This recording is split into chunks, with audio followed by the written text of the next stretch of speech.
First, there was Storm Kira, and then Storm Dennis, and since then, almost constant wind and rain, weather not conducive to cinematography or wildlife filmmaking.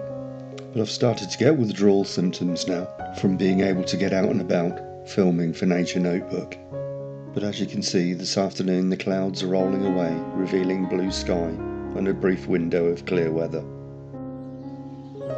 I did think about taking a trip to one of our local reserves, but I've just replenished my feeders, so I thought why not be lazy and set up my camera and see what birds I can see both in and around the garden. We're only around a week away from meteorological spring, and there are buds on my pear tree, but it's still very cold and blustery.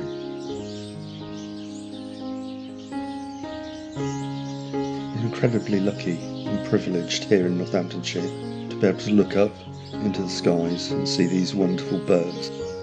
Red kite. They were reintroduced into fine shade wood just a few miles away back in 1995, and their reintroduction has been a huge success. And then I'm joined by three types of corvid.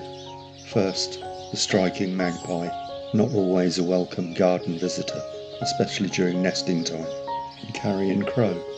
These birds are usually hanging around with rooks, but there's no rooks here today. But there are our third corvid, the jackdaw. And now movement closer to hand. Voted Britain's favourite bird, the robin.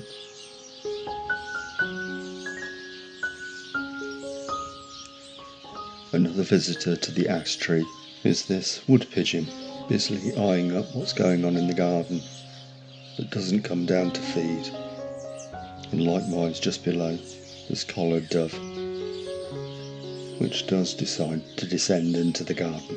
And then suddenly, the unmistakable silhouette of a blackbird.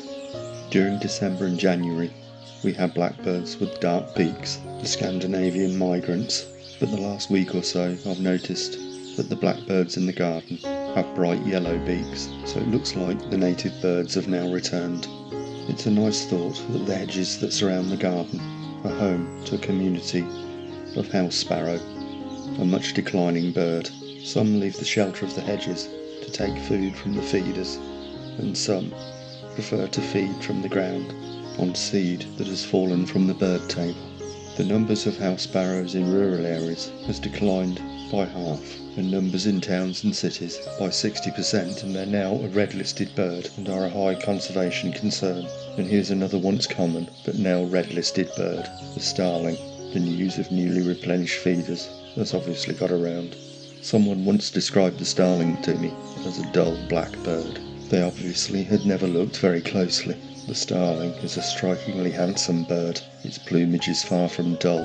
It has a black sheen, mixed with an iridescence of greens and purples, with almost golden striped edges to its wings, and myriad white flecks.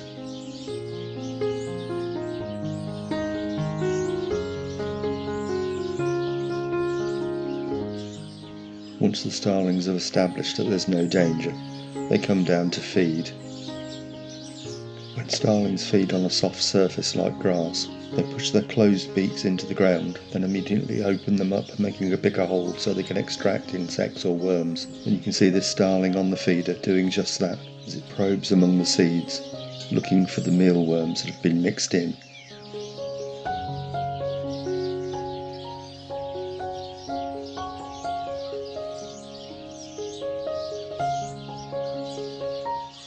And of course, after a good meal, you need something to wash it down with.